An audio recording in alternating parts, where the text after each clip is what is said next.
For the greater external exactitude of money wages, in other words, their logical precision is outweighed by the greater uncertainty of their final value. Bread and shelter possess an absolute value for the worker which, as such, remains the same at all times. The fluctuations in value, which is a general inescapable phenomenon, are at the employer's expense and thus relieve the worker from this risk. The identical money wage, however, may mean something altogether different today than it did a year ago. The chances of fluctuation are shared by the payer and the receiver.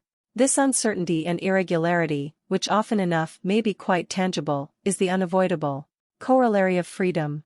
The manner in which freedom presents itself is as irregularity, unpredictability and asymmetry.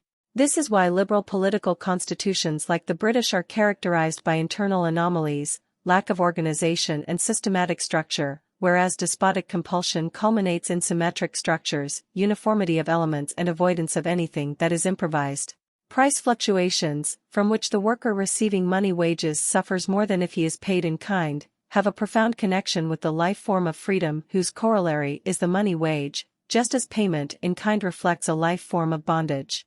According to the maxim, where there is a freedom there is also a tax, whose relevance extends far beyond politics, the worker pays the tax, in the form of the instability of money wages, for the freedom made possible by the introduction of money wages. We may observe a corresponding case where, conversely, the contributions of the socially subordinate pass from contributions in kind to money payments. Payment in kind provides a more informal relationship between the beneficiary and the indebted. The serf's labor power is directly embodied in the grain, the fowl and the wine that he delivers to the manor house. They are parts of himself, not yet fully separated from his past and his interests. Correspondingly, they are directly enjoyed by the receiver, who has an interest in their quality and who receives them as personal contributions just as they are given as such. There is, therefore, a much closer relationship here between the obligated and the entitled person than is the case in monetary contributions where the personal element disappears on both sides. Thus we find that during the early Middle Ages in Germany, the custom of alleviating the contributions of the serfs by little favors prevailed. Upon delivering their dues they would receive a small gift in return, at least food and drink. Such a benevolent and, one might even say, gracious treatment of the bondsman has largely disappeared to the extent that money payments increasingly replaced contributions in kind and more severe officials replaced the lord of the manor who lived close to the serfs. The appointment of officials indicated the objectification of management.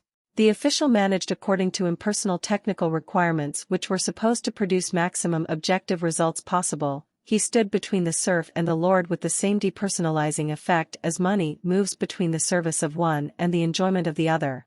This separate independence of the mediator is also illustrated by the fact that the change from services in kind to money payment provided the bailiff with new opportunities for dishonesty in relation to the absent lord of the manor. However much the peasant profited from the personal character of the relationship, and in this respect suffered from its objectification and transformation into a money relationship, it still remained the indispensable road to the abolition of serfdom as a whole. Alongside this series of phenomena that tend toward this final goal, there stands another series which, at first glance, has quite opposite consequences. It appears, for example, as if piece wages rather than hourly wages would more readily correspond to the development of a society based on money relationships.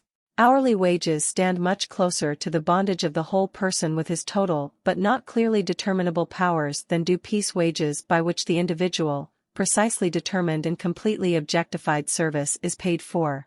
Yet at present the worker is, in general, better off with hourly wages except, for example, where technical advances such as machinery with greatly increased productivity is introduced and piece rates are paid precisely because payment is not tied to the performance with the same rigidity as are piece rates. Hourly wages remain the same even if stoppages, slowdowns, or mistakes alter the output. Thus, the hourly wage seems more worthy of human beings because it presupposes a greater trust and also grants somewhat more actual freedom within the work situation than do piece wages, in spite of, or rather because of, the fact that the whole person becomes part of the labor process and thus the relentlessness of the purely objective standard is mitigated. The enhancement of this relationship is to be seen in the Appointment, in which individual performance hardly provides the direct standard of payment, rather, the sum total of performances, including the chance of any interference owing to human deficiencies, is paid for. This is best illustrated by the position of the higher civil servant whose salary no longer has any quantitative relationship to his various achievements, but is supposed to grant him an appropriate standard of living.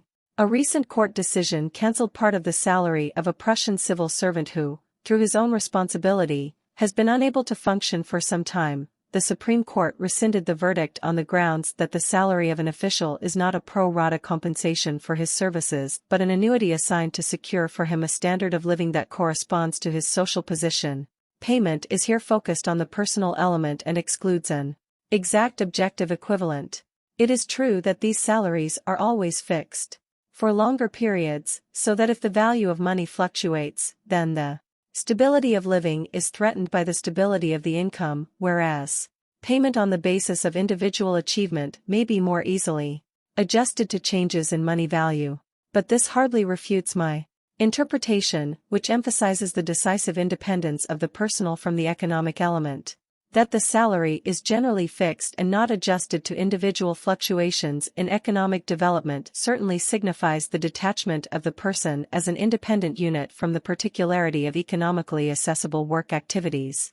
The stable salary relates to the changing level of its particular uses just as the whole personality relates to the necessarily changing quality of its individual performances.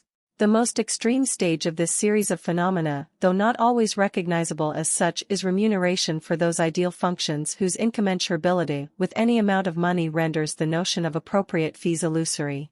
The importance of such payments can only be to contribute so much as is necessary to provide a proper standard of living to the performer, but not to provide an objective equivalent between payment and performance. Therefore, an honorarium is paid to the artist whether or not the portrait turns out well. An admission fee is paid to the musician even if he plays badly, a fee is paid to the physician whether the patient gets well or dies. In contrast, at lower levels, payment is more directly and precisely related to the quality of the work performed. The extent to which the objective relation of the performance and its equivalent is here discarded is illustrated, at first glance, by the disproportion in the various amounts of money paid. If someone pays twice the amount for one portrait, theater ticket or lecture, as for another and assumes he has paid the appropriate amount in either case, then he certainly cannot say that this picture is exactly twice as beautiful as the other, or that this lecture is twice as true as the other. Even if one wished to relate the payment, independently of objective measurements, to the different quantities of subjective enjoyment, one could not logically claim an exact relationship as indicated by money equivalents, and the higher one moved up the scale of achievements the less satisfactory would be the assessment. Finally, the complete irrelevance of remuneration to performance is vividly illustrated when one pays a few marks for the performance of a music virtuoso which lifted us to the highest levels of our senses.